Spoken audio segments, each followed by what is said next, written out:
All right, everybody, 2 videos in the same week. I might even post this back to back if I end up finishing this video. I did spend a good chunk of last night thinking about the culture around gaming and how I remember it. There still is that subset of people that go and purchase games physically. Sony actually did a whole campaign. There was a video they made called "For the Players Since 1995."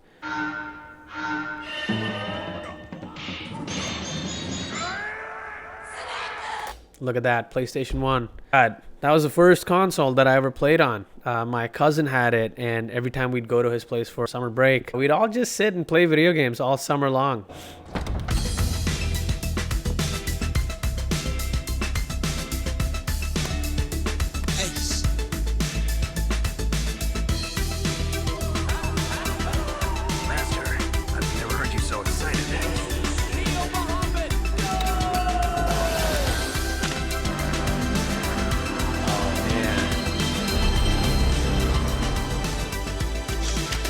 That might be the most iconic boot up sound. Enough minutes? Technique? Yeah, man, let's get it on. Let's do it.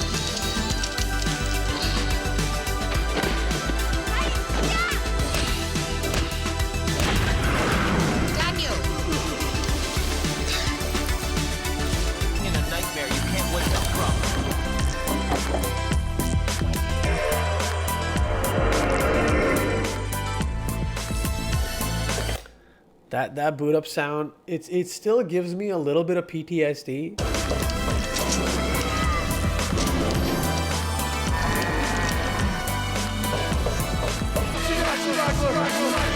PS3, back in this time, man, you could play split screen.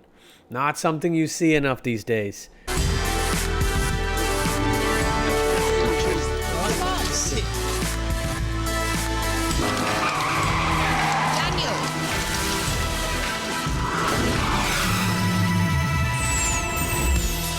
Unlike the previous videos where, previous like couple clips you saw in this with games everywhere on the floor, this was, I think, the time where Sony was really pushing for the PlayStation Store.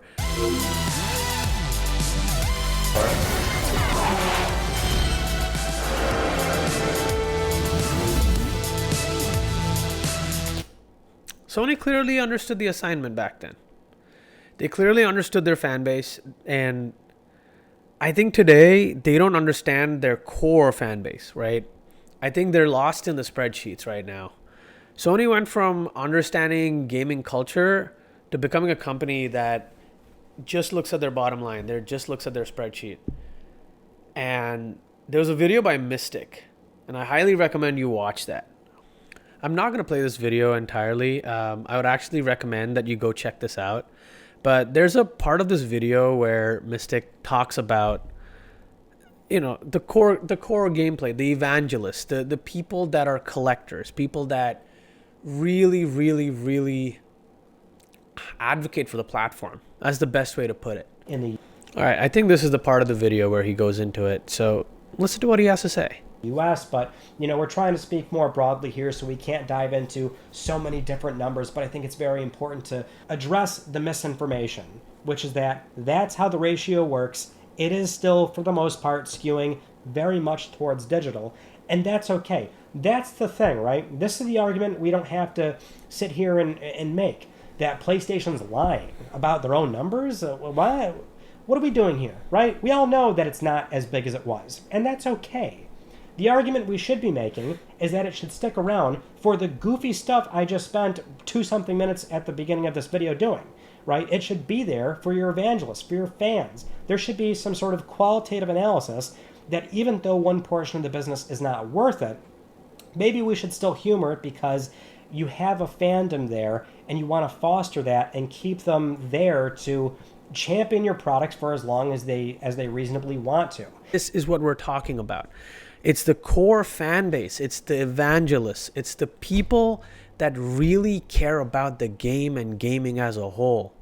It's the people that are willing to buy the merch, that even after 10 years of the game coming out, try to go look for that little piece of the game, that little physical representation of the game just so they can either boot it up and play it or get the collector's edition so they can finally have that up on their shelf. You know, he has Baldur's Gate. Look right there in the back. Baldur's Gate did not have a physical release initially. It wasn't until much later that Larian Studios has started to release and ship out these physical copies in batches.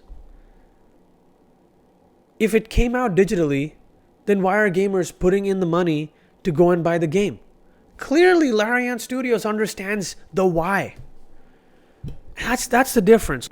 If you just look at a spreadsheet, and if you just look at the numbers, and if you just look at percentages, it never tells you the full picture. It's not going to explain or show you just how much physical media does in evangelizing a platform. If this release didn't exist and people didn't have a way to play this game, there probably would not have been a re-release on the PS4. And people are clearly buying the re-releases.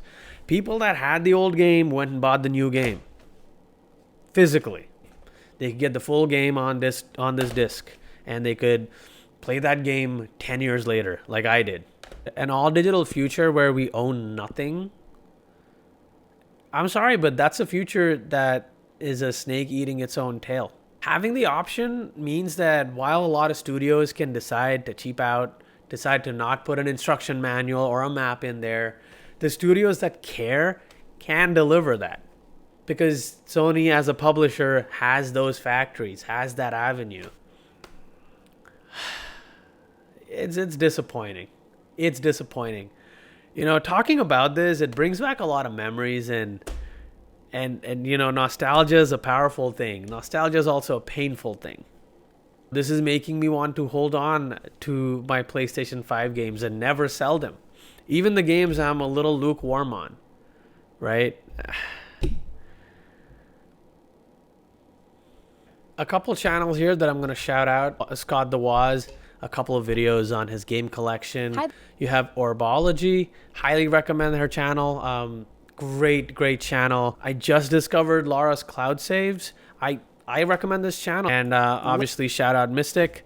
Great channel. Lots of thoughts around game collecting as a hobby. I mean, he's been collecting since I've been someone who watched YouTube. So there's a lot of very good content out there. I highly recommend you check out these creators. That's all my thoughts are right now. Thanks for watching, and I will see you on the next one. Peace.